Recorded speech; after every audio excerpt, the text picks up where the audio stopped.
Hey guys, I'm back. I'm making a video today. Um, yeah. So I wanted to talk today about how you get out of a shitty spot when you're in one, because that's what I'm doing right now. Okay.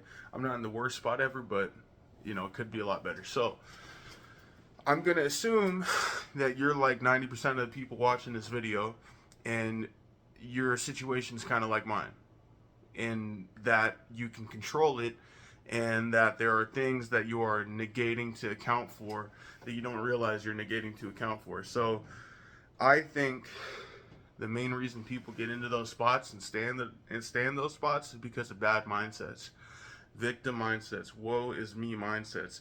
People getting so overwhelmed by what they perceive as their biggest problems that they give in to them and they rationalize giving in. And then they rationalize that so much that they stop taking steps in the right direction.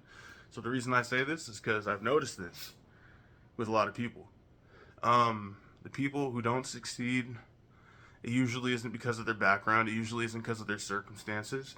Because there are people that succeed all the time in horrible circumstances. So it's not that. The main denominator that's with all of them is their mindset.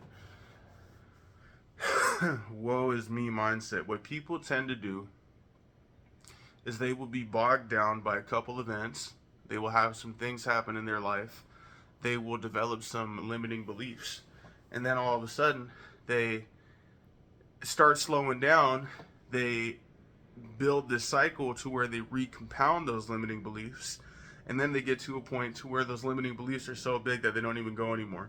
They're like, oh, well, because I'm a felon and I have face tattoos and I smoke weed all day and XYB, I can never become a stable person and tax-paying citizen. I can't do any of that because of all this evidence. And in some sense, they have a strong case. Like, man, you have made a pretty big mess for yourself. But at the same time, by throwing your hands up and relinquishing control because of your previous actions, then there's nothing you can do about it.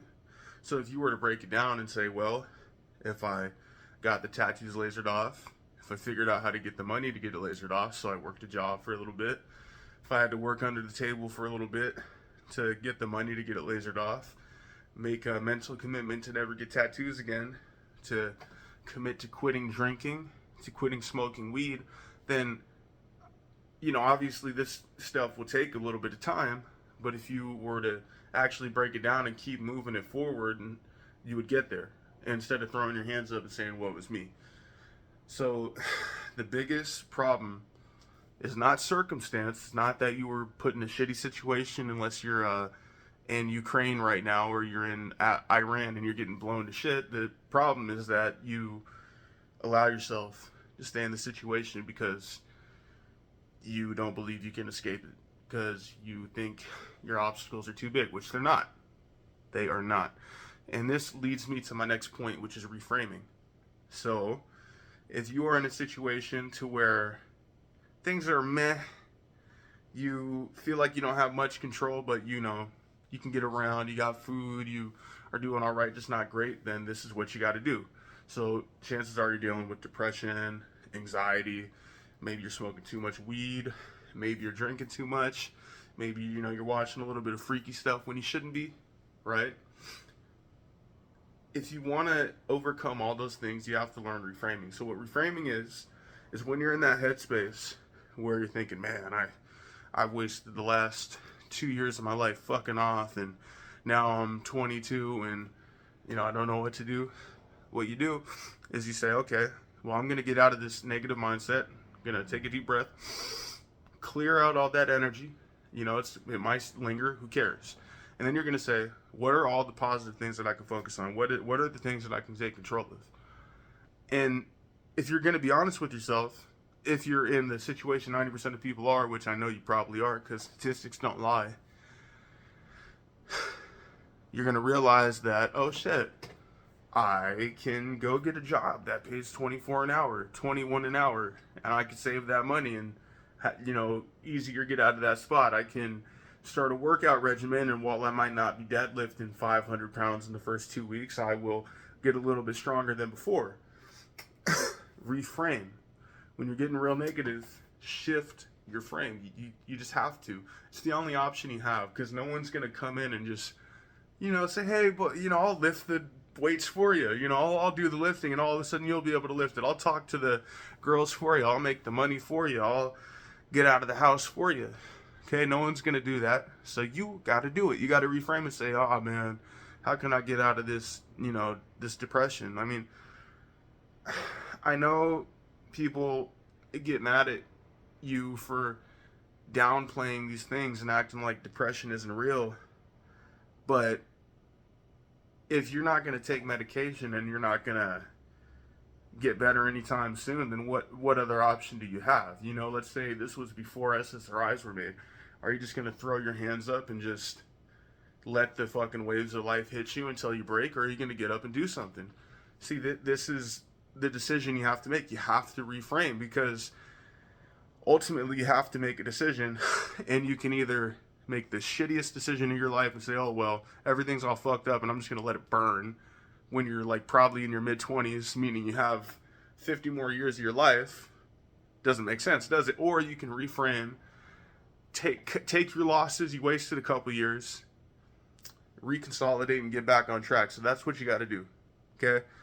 Whatever it is, if you got to quit eating, quit that porn addiction, quit smoking weed, quit fucking off, quit missing the gym, all right, write it down. Say, I'm going to reframe. I'm going to realize these are all the things I can do, and just start heading towards it. It doesn't matter if you get it right on the first day.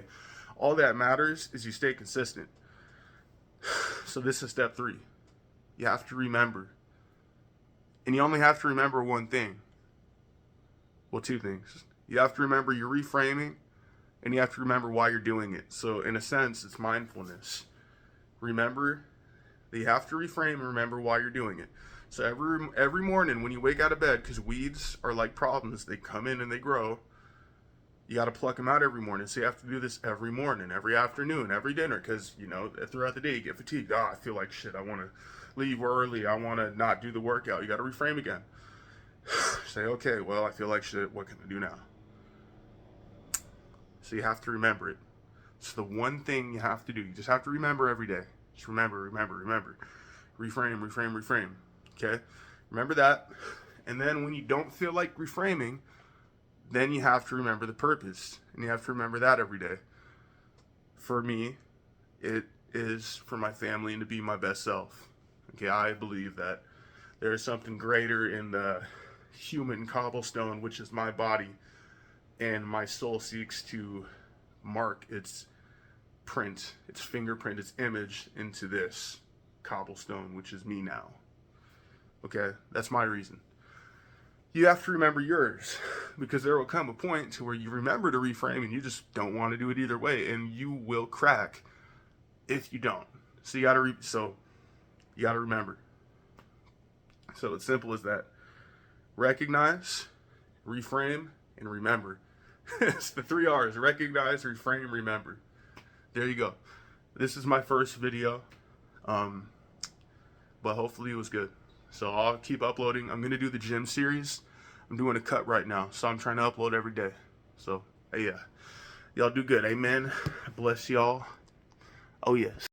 So I wanted to make this part 2 because I just realized this is a very essential part of what I was talking about. It's like pretty much like the whole reason why you do this. So a lot of people won't reframe.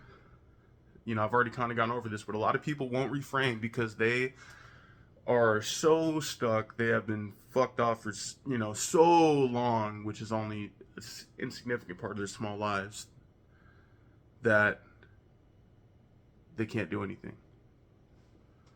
And this is the whole reason why you want to do this, is because you can become so much greater than you currently are. It's hard to even recognize it. The amount of untapped skill and potential that you have in any field that you want to choose to go in. I mean any field. Whether it be sales, whether you want to become some big body lifting freak, whether you want to become a boxer, a musician, an actor, all these things are acquired skills. And the amount of that is acquired versus talent is so staggering, you wouldn't believe it until you accomplished it.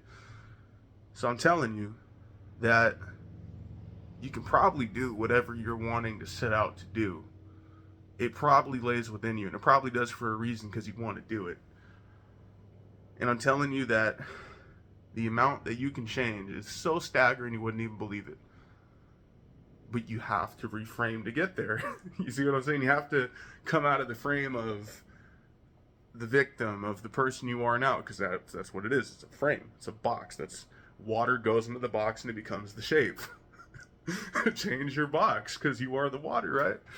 I'm serious. Like, people have no idea, the amount of practice that goes into mastery. Like, people think something is picked up overnight. Like, oh, I'm not good at piano because I'm not naturally musically inclined. Like, you think anyone just hopped on the piano and played Moonlight Sonata? No, it never goes like that. People practice for years and years and years.